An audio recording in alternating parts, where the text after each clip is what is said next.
We are here because so many of us lost the people we love most in the world, because so many of us have suffered from the disease, and because so often those who died weren't given the choices and care they deserved. My sister was one. Well, in 1989, when I was diagnosed, I was young. With stage 3 breast cancer, I was 42 years old. At that point in time, what I was thinking of was my daughter. You're in the middle of not knowing you're going to live or you're going to die. We were very close all the time growing up, through every period of our lives.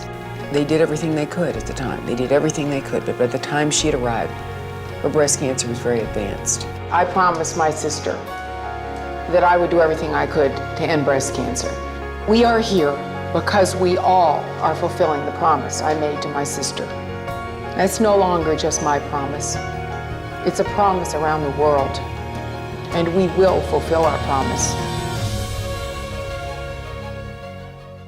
I'm proud to say that almost every significant advance in the science of breast cancer was touched or funded by a Susan G. Komen grant. We can have the best science and we can have perfect treatments, but if we can't deliver those treatments to people, we simply can't achieve what we need to achieve.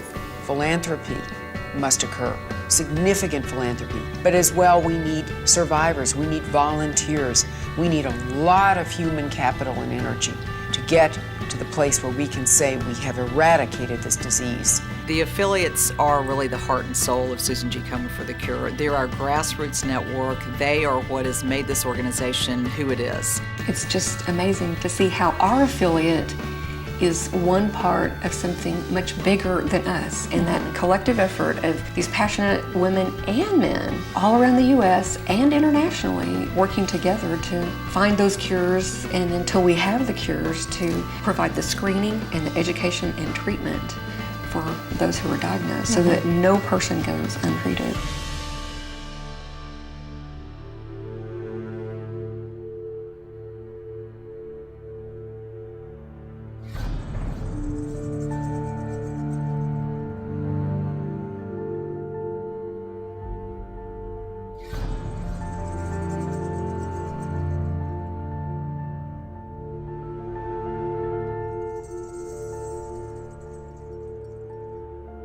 After the examination, he said he would do a biopsy. He did it and came 2 weeks later and told me it was cancerous. It was quite hard at that time because I haven't seen people who have made it. 70% of the development of new breast cancers are happening in underdeveloped countries, the ones least capable of dealing with it. Via the Susan G. Komen for the Cure Global Promise Fund, people have an opportunity to donate to people around the world, because when you spend $1 in the U.S., we know sometimes that feels like it doesn't go very far. But when you spend $1 in a developing country, the impact is huge.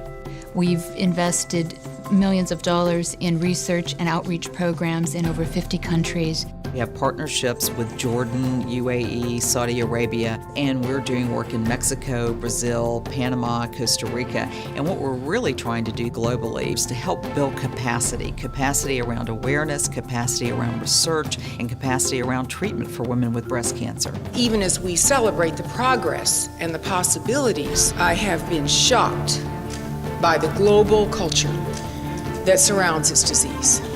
In many countries, breast cancer is still very taboo and it carries a serious stigma. So one of the things that we really try to do is help to build awareness and ensure that cancer is detected in its earlier stages. One of the most moving experiences I've had since I've been at Susan G. Komen for the Cure is being a part of our mission delegation to Ghana. When we were there, we met women who have experienced their husbands leaving them because of breast cancer, their families ostracizing them because of breast cancer. This is completely unacceptable. I know a lady who could be an asset, but the husband has said the day you let people know that you have cancer, you and your cancer, you leave this house. Where is the global outrage when IARC reports that every year cancer kills 7 million people, more than AIDS, TB, and malaria combined? Where is the global response? Why is it that we spend billions of dollars for treatment, responding to health emergencies, but only a small ounce for prevention. What Komen has been doing is reaching out at this global level and trying to provide for real working solutions. The good news is we have seen some increased activity on breast cancer awareness. Even a few years ago, we wouldn't have seen Race for the Cure in Bosnia, Kosovo, Ghana, Tanzania, places around the world where women are waking up to the awareness message. Let's hear it for breast cancer survivors!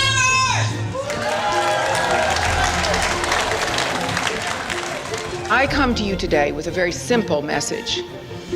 We, the cancer leaders in our countries, we must lead, we must challenge, we must change, and we must transform this global culture.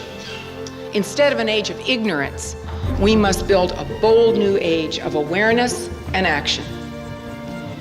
I believe we can, and I believe we must, and I believe we will, because it always seems impossible until it's done.